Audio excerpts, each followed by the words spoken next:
Thanks for tuning in. I've got a 10-step business turnaround plan and I'm introducing it here. The first part of the plan is improving your mental health, improving your mindset. Positive mindset is the thing, and positive mindset and a growth mindset are the two things that are fundamental. And without those two, you cannot succeed, I claim.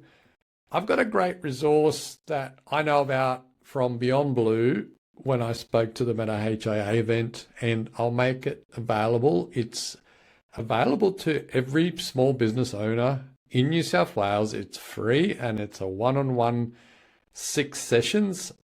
There'll be a link in the description below. So mental health, what's the single thing that you can do to improve your mental health?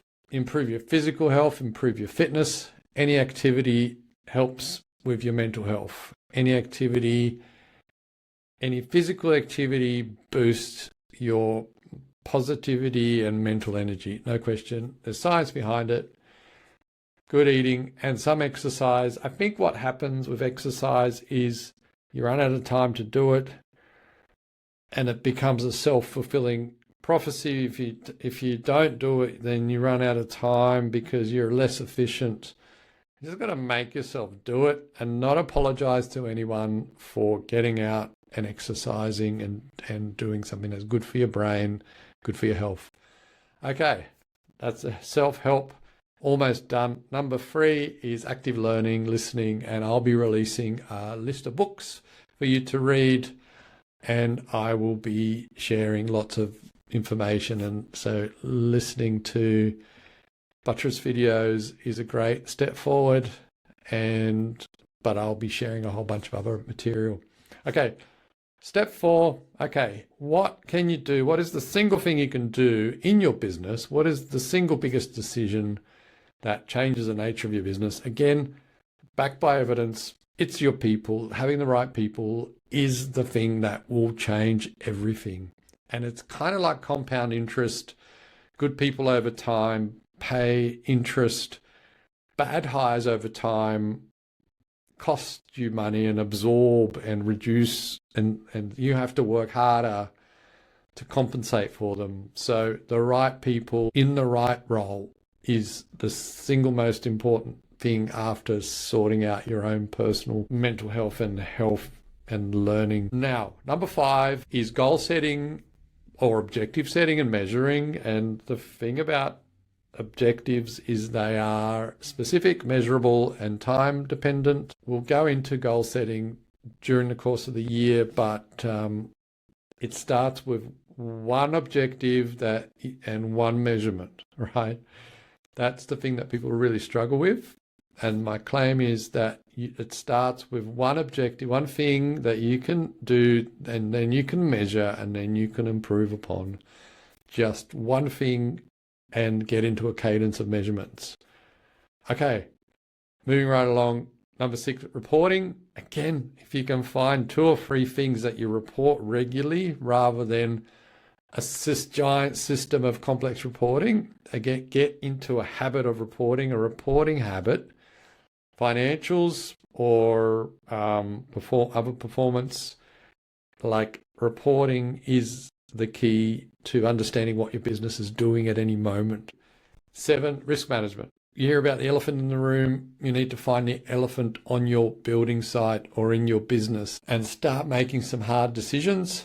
So risk management in a big business is a systematic, complex animal. In a small business, risk management is kind of going, if things are going to go pear-shaped today, what is that thing? What is the biggest thing that is going to fail? Let's find it.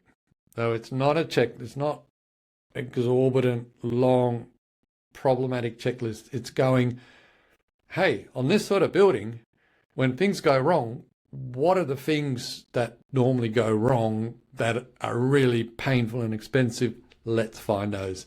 So risk management is, for small businesses, is different. It's not exorbitant long checklist. We'll go into that during the first part of the year. Now, different part of your business, and for builders, somewhat neglected by branding and marketing and marketing strategy review. I think we all tend to do bits here and there and everywhere, but it comes down to strategy. And strategy was number 5 as well, but this is specific strategy to marketing and branding.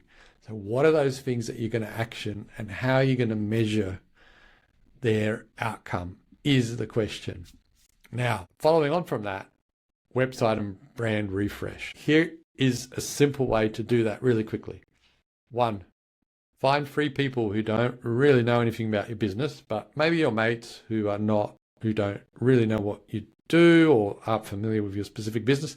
Get them to walk you through their website. Now, it's important that they walk you through your website, not you show them your website, right? So get them to open it and say, tell me what you think.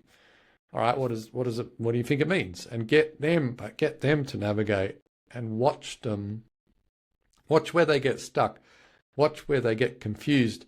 If all 3 of them are confused by the same thing, you got to change that thing. But that's this. You don't need a complex system. You don't need You don't need like people who do charge you a lot of money and do marketing strategy. You just have to watch a couple of your mates, open your website, and try and look at it and tell you what they are seeing.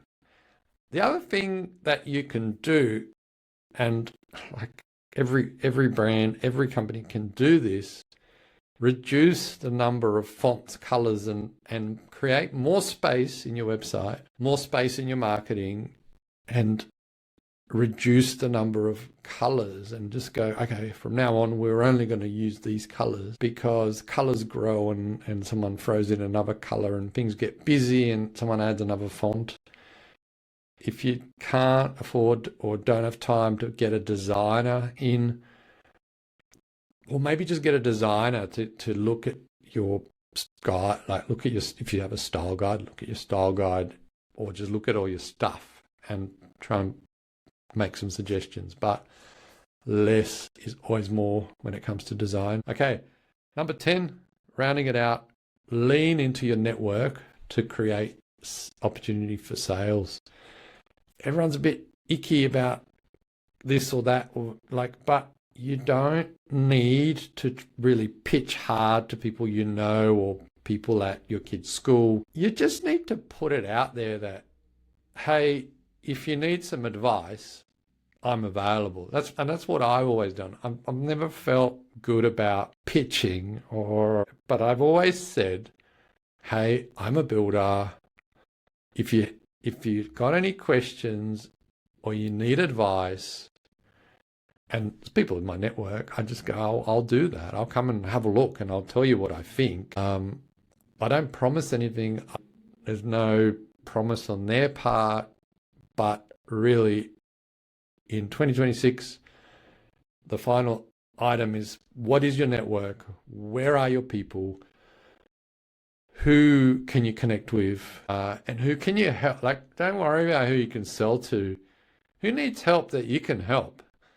You've got knowledge. You've got experience. There's people out there who are like, they don't know. They don't know where to start. So go out to help those people. Don't do any weird pitching or like Amway style selling. Just go and don't worry about what you're going to say. Just go and say, oh yeah, I think I can help you with that, and go to help people through your network. All right, that's it. That's number 10. Looking forward to helping you. Please reach out. Please fire your questions, comments, and I will answer all of them. Okay, have a great day.